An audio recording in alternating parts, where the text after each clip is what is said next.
guys, it's Lindsay. Welcome back to The Wandering Reader. Today it is Friday the 1st of March, so I thought I would come and film my TBR for middle grade March. So middle grade March is a month-long readathon that's being run by Krista over at Books and Jams and Katie from Life Between Words. And I will leave a link to their announcement videos down below where they talk about the challenges and things like that. I'm not going to be participating in any of the challenges. I'm just going to look at it as an opportunity for me to read some more middle grade that I've kind of been wanting to read for a while. So I have 4 books to talk to you about today. So the first of which is actually a library book that I've got out recently. And this is Little Leaders, Bold Women in Black History by Vashti Harrison. This is basically a book where you've got a series of little stories and illustrations of important black women throughout history, and obviously it's aimed at children, and there are, I don't know how many women there are in here, but quite a few. There are 80 pages in here, I think, so that's 40 women. There are 40 women in here. So I love books like this. What's the one that I bought before? The Goodnight Stories for Rebel Girls books I've really enjoyed. I've got the first one on my shelf, and this is kind of in the same vein. So I'm going to read this month. I'm really looking forward to dipping in and out of this and learning some more about women that I don't know anything about. The second book that I've put on my TBR for middle grade March is The War That Saved My Life by Kimberly Brubaker Bradley. This was actually recommended in a video that Krista put together where it was lots of different booktubers recommending their favourite middle grade book, and she put that up on her channel last year. I think she's doing a separate one for this year, but that was last year, and I can't remember who recommended this one, but I bought it last year. I was really interested in it, and it basically tells the story of 2 children who go to live in the country. They're evacuated from London during the Second World War, and they go to live in the country, and it's about their life in the country. I think this may be the first book in a little series, but I'm not 100% sure about that.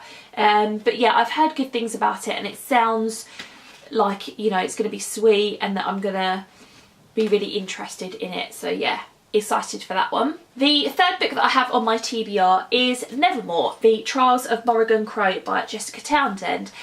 So I was sort of umming and ahhing about whether this was YA or whether it was a children's book, middle grade, but I have actually seen it in the middle grade section of bookshops, so definitely going with the fact that it's a children's book. I'm almost 100% sure that you know what this is about. It's been so popular, but just in case you don't, this is a middle grade series about a character called Morrigan Crow, and she discovers that she has magical powers, and she goes to a magical school, and this is the first book in that series. There are 2 books out at the moment. So the second book is called Wanda Smith, The Calling of Morrigan Crow, that came out earlier this year. So yeah, my husband has read both of these books and really enjoyed them, and people have done nothing but rave about how great they are. So yeah, I hauled this I think a couple of weeks ago now, so yeah, really excited to read it in March. And then lastly, I have Heidi by Joanna Spyri, or Spyri, I don't know how you pronounce that, apologies. This was one of my favourite books as a child, and I just remember being so captivated by the story and the setting, and wanting to go and, you know, herd goats in Switzerland with Heidi, like that kind of idea. It was just such a calming, idyllic setting for a book. It really appeals to me. I don't remember an awful lot of the storyline, to be quite honest. I think it's about a little girl who goes to live with her grandfather in the Swiss Alps, and he has a herd of goats and he makes milk and cheese from the goats and things like that. So I just think it's about her experience of living with her grandfather and things like that. But like I said, I don't remember a lot of the storyline at all. I'm very hazy on it, and this is such a lovely copy of it that I bought in Oxford last year. Where did I buy it from? Blackwell's Bookshop.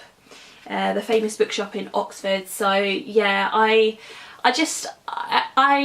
hoping that I'm going to read this and it's going to bring back great memories and I'm going to feel really nostalgic. So there we go, guys, that's my little TBR for middle grade March. It's obviously not the only stuff that I'm going to be reading in March, although I didn't have a particularly great month in February when it came to reading. I didn't finish an awful lot of things, but there we go, onwards and upwards. So I do want to be reading other things at the same time, but I am really looking forward to diving into these.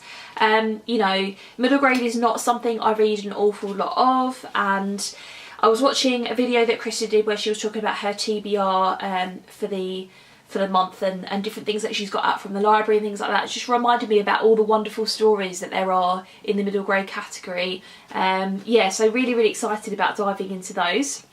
So I'd love to have a chat with you in the comments below. Are you participating in middle grade March? What's your favourite middle grade book? I have talked about before on my channel that mine is The Secret Garden, and I did consider rereading that, but yeah, I've got 3 books here that I haven't read before and I really want to reread Heidi, so I'm going to do that instead. So yeah, but what's your favourite middle grade book? I'd love to hear. Thanks very much for watching and I'll see you in my next video. Bye.